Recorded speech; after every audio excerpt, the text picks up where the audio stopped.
প্রতিদিনের চিন্তা ও প্রার্থনা। 23শে আগস্ট, দিনের প্রধান চিন্তা। আমাদের জীবনকে এমন সবল ও স্বচ্ছন্দ করিব যে কোনো কিছুর আক্রমণ ইহাকে ধ্বংস করিতে পারিবে না, মুখস্থ করা যায়। গাহি আমি জীবনের গান, যবে সূর্যদেব দেখান আমারে তার হাস্যমুখ।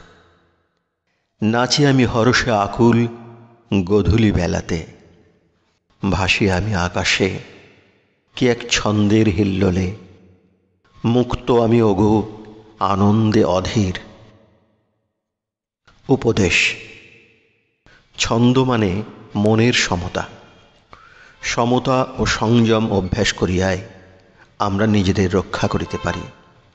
যদি কেহ আমাদের গালাগালি করিতে চায় অথবা মন্দ অভিপ্রায়ে কাছে আসে, আর আমরা শান্ত হইয়া নিজেদের মর্যাদা রক্ষা করি, তবে সে লজ্জা পাইয়া চলিয়া যায়।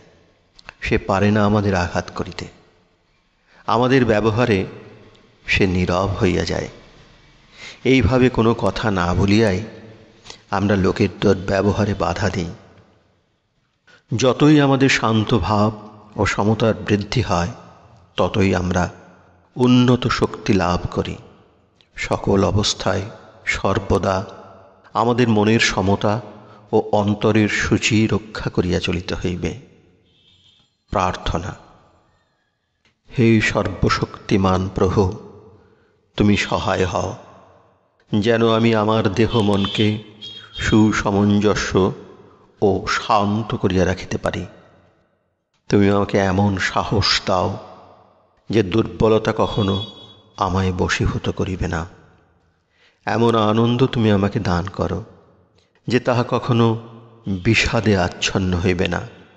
এ হৃদয়কে এমন সক্ষম সবল করো যে কোনো আক্রমণ ইহাকে পরাভূত করিতে পারিবে না। আমি যেন সর্বদা তোমারই সহায়তা এবং পরিচালনার কামনায় তোমার দিকেই তাকাইয়া থাকি।